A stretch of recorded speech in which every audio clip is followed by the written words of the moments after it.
ভাই কেকেআর তো ভাই এলিমিনেটেড হয়ে গেছে। হ্যাঁ, 2025 আইপিএল থেকে কেকেআর এলিমিনেটেড হয়ে গেছে।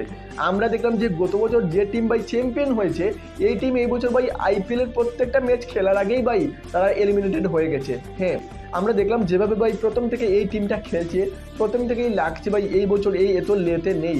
তাছাড়া ভাই অকশনের পরেও আমরা বুঝে গেছি অনেকেই, কারণ আমরা দেখেছি ভাই যে টিমটা গত বছর জিতেছে তাদের ভাই ক্যাপ্টেন শ্রেয়াস আয়ার যেভাবে জিতিয়েছে, তারা ভাই তাকে তো ভাই শ্রেয় দেয়নি, তারা ভাই সেই প্লেয়ারকে ভাই রিটেনই করেনি, বরং তাকে ভাই রিলিজ করে দিয়েছে। ভাই যে প্লেয়ার তাদেরকে ভাই টিম জিতিয়েছে সেই ক্যাপ্টেনকে ভাই তারা রিলিজ করে দিয়েছে। সেই দিক দিয়ে ভাই অনেকে অকশনের পরেই ভাই অনেকের মন খারাপ হয়ে গেছে।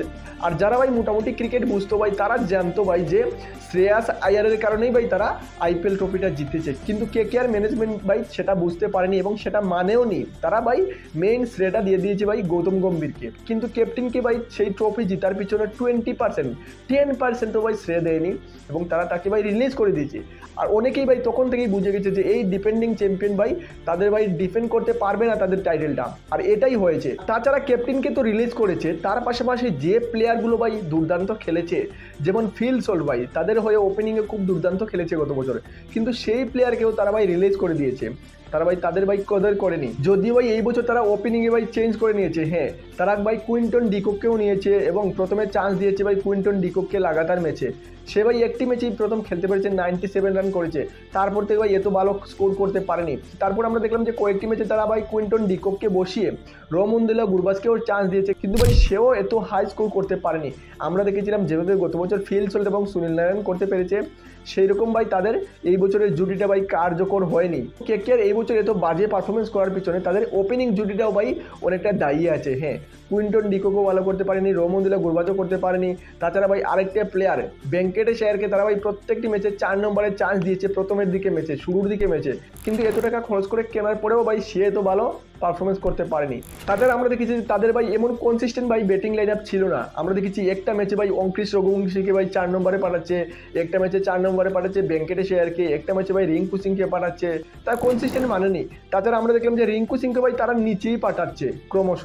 আমরা দেখলাম যে ভাই আন্দ্রে রাসেলকে ভাই পাঠাচ্ছে আগে, কোনো সময় রমনদীপকে আগে পাঠিয়ে দিচ্ছে। তো সেই দিক দিয়ে তাদের ভাই ব্যাটিংয়ের কোনো কনসিস্টেন্ট ছিল না, যে কোনো প্লেয়ারকে ভাই তারা গ্যারেন্টি দেয়নি তুমি এই নম্বরে খেলবে। তো সেই দিক দিয়ে অনেকগুলো প্লেয়ার যেমন রিঙ্কু সিংয়ের মতো প্লেয়াররা ভাই অনেকটা ভাই ওদের কি বলবো, ওদের ভাই যে পজিশনে খেললে তারা ভাই ভালো খেলবে সেই পজিশন তাদেরকে খেলাচ্ছে না, তাদের কনফিডেন্সটা ক্রমশ ভাই নিচে চলে গেছে।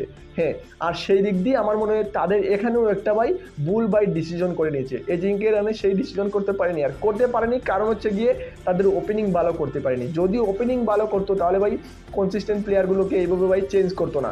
আর ওপেনিং ভালো হয়নি বলেই তারা ভাই এই ধরনের ব্যাটিং লাইন আপে চেঞ্জ করেছে এবং সেটা ভাই তাদের দিকে ভাই সেটা ফায়দা হয়নি। তাছাড়া রমনদীপ সিং যেভাবে ভাই অন্য বছর খেলতো, বিশেষ করে গত বছর যেভাবে ভাই ফিনিশিং টাচ দিয়েছে, সে এই বছরে তো ভালো ফর্মে ভাই ব্যাটিং করতে পারেনি। তাছাড়া ভেঙ্কটেশের তো বললামই, রিঙ্কু সিং তো ভাই বললাম যে ওকে ভাই ব্যাটিং একদিন আগে পাঠায় একদিন পিছিয়ে পাঠায়, সেই কারণে ভাই সেও ভালো, ঠিক আছে 1-2 ম্যাচে ভালো করেছে, কিন্তু কনসিস্টেন্টলি ভাই এক জায়গাতে না পাঠালে কী করে ব্যাটসম্যান খেলবে সেটাও মানতে হবে। তাছাড়া ভাই আন্দ্রে রাসেল ভাই প্রত্যেক ম্যাচে ভালো করবে না, সবাই জানে যে ম্যাচে খেলবে সেটা ভাই হারা ম্যাচ জিতিয়ে দেবে, কিন্তু প্রত্যেক ম্যাচে যে ভালো করবে সেটা কথা নয়। তো আন্দ্রে রাসেলও ভাই ঠিক আছে, এমন ভাই তাদের ভাই যেমন এক্সপেকটেশন ছিল, প্রত্যেকের এক্সপেকটেশন ছিল, সেভাবে সেও খেলতে পারেনি। তো অনেকগুলো মানতে হবে। তাছাড়া ভাই সুনীল নারায়ণ ঠিক আছে ব্যাটিং বোলিং এত খারাপ করেনি, সে ঠিক আছে ব্যাটিং দিয়েও করছে বোলিং দিয়েও করছে, কিন্তু তার সঙ্গে কেউ ছিল না। এজিঙ্কে রানে আমরা দেখেছি যে এজিঙ্কে রানে ভাই পাওয়ার প্লেতে ভালো ব্যাটিং করে, পাওয়ার প্লে শেষ হয়ে গেলে সে তো তাবড়তোড় অ্যাটাকিং করতে পারে না, কারণ সে একটা গেপ দেখে দেখে খেলে, এত তাবড়তোড় অ্যাটাকিং করতে পারে না, তবে ভাই ঠিকঠাক ব্যাটিং করতে পারে। কিন্তু আমরা দেখেছি যে তার আরেকটা দুর্বলতা আছে যে ভাই সে স্পিনারকে ভাই এত ভালো করতে পারে না, আর এই বছরে সে অনেকটা এক্সপোজও হয়ে গেছে। আমরা দেখলাম প্রত্যেকটা টিমে, অর্থাৎ যে টিমেরই ভাই ভালো স্পিনার আছে তার বিপক্ষে গিয়ে সে ভাই ভালো করতে পারছে না এবং আউট হয়ে গেছে। সেও 1-2 ম্যাচ ছাড়া বাকি কোনো ম্যাচে এত ভালো করতে পারেনি। তো ওভারঅল ভাই তাদের ব্যাটিংয়ে ভাই পুরো ফ্লপ হয়ে গেছে। যদি বোলিং বলি, আমার মতে ভাই বোলিং এত খারাপ হয়নি, হর্ষিত রানা ঠিকঠাক বোলিং করেছে। তাছাড়া বৈভব আরোরা আমরা দেখলাম যে বৈভব আরোরা মাত্র 1-2 ম্যাচে ভাই বাড়ি খেয়েছে, অর্থাৎ মার খেয়েছে, বাকি ঠিকঠাক বোলিং করেছে। কিন্তু মেইন প্রবলেমটা হয়ে গেছে তাদের ভাই ওভারসিজ বোলারের। হ্যাঁ, একটা ওভারসিজ বোলারের দরকার খুব ছিল ওদের। আমরা দেখেছি যেভাবে গত বছর ভাই বিশেষ করে স্টার্ক যেভাবে বোলিং করেছে, নকআউট ম্যাচে গিয়ে প্লে অফে গিয়ে যেভাবে বোলিং করেছে, সেই বোলারদের মতো একটা বোলার তারা এই বছর নিতে পারেনি। হ্যাঁ, তারা নিয়েছে, স্পেন্সার জনসনকেও নিয়েছে, অন্ড্রিক নরকেকেও নিয়েছে, কিন্তু তারা এমনভাবে প্রদর্শন করতে পারেনি।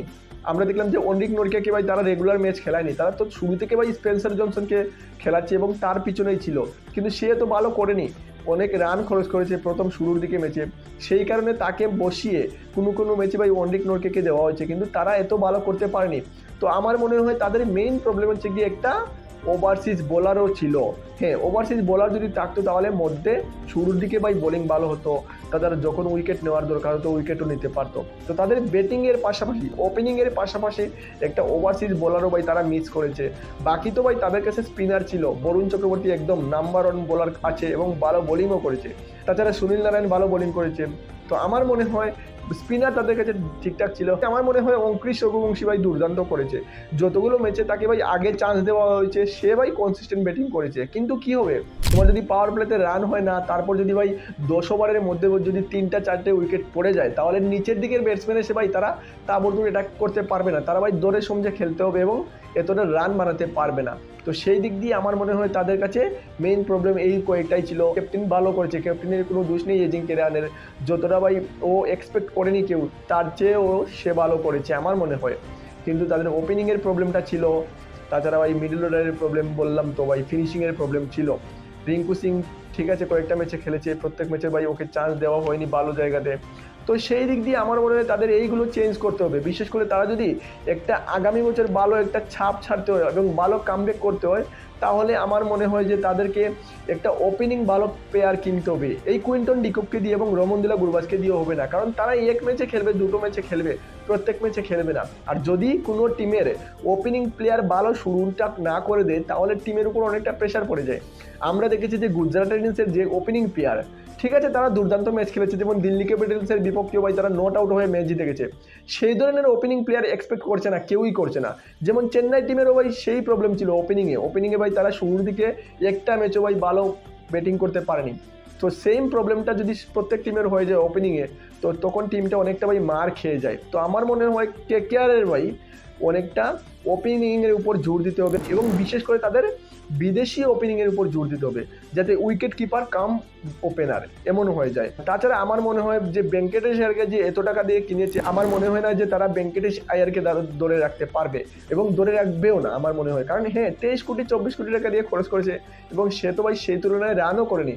তো আমার মনে হয় না তাকে ভাই রাখতে পারে, যে অকশনে তাকে রিলিজ করে দেবে এবং অকশনে গিয়ে হয়তো কম টাকা দিয়ে কিনে নেবে, সেটা আলাদা ব্যাপার, একটা ইমোশন আছে ওর সঙ্গে। কিন্তু আমার মনে হয় না যে প্রথমে ও ওপেনিং করতো, কিন্তু এখন তো ওপেনিংও নাই, ওকে ভাই 4 নম্বরে পাঠাচ্ছে। ইভেন আমরা দেখেছি যে প্লেইং 11 থেকেও তাকে ড্রপ করে দিচ্ছে। তো সেই দিক দিয়ে আমার মনে হচ্ছে যে তাকে মনে হয়তো রিলিজ করে দেবে, পরে কিনবে কি না কিনবে সেটা আলাদা ব্যাপার, কিন্তু আমার মনে হয় না তাকে যে কিনবে বলে। আর এজিঙ্কে রাহানেও কতটা আগামী বছর ক্যাপ্টেনশিপ করবে সেটাও দেখার বিষয়, কারণ কেকেআর টিম যদি ভাই তাদের উইনিং ক্যাপ্টেনকে ভাই রিলিজ করে দিতে পারে, তাহলে ভাই তারা হারা ক্যাপ্টেনকে তো ভাই রিলিজ করতে ভাই একবারও ভাববে না। তো সেটাই ছিল আজকের ভিডিওতে। তোমাদের কি মনে হয় কেকেআরের কোন কোন জায়গাতে দুর্বল ছিল এবং কি কি চেঞ্জেস করতে হবে তাদের আগামী বছরে কামব্যাক ভালো করার জন্য, কমেন্টে জানিয়ে দিও এবং ভিডিও ভালো লাগলে লাইক কমেন্ট এবং শেয়ার করে দিও। চ্যানেলে নতুন হলে অবশ্যই চ্যানেলটা সাবস্ক্রাইব করবে, কারণ ভিডিওটা বানানোর জন্য অনেক কষ্ট হয়, তোমরা সাবস্ক্রাইব করো না। সাবস্ক্রাইব অবশ্যই করবে এই ধরনের ভিডিও পাওয়ার জন্য। তাহলে মিলছি আরেকটা নতুন ভিডিওতে, আজকে এই পর্যন্তই, টাটা বাই বাই।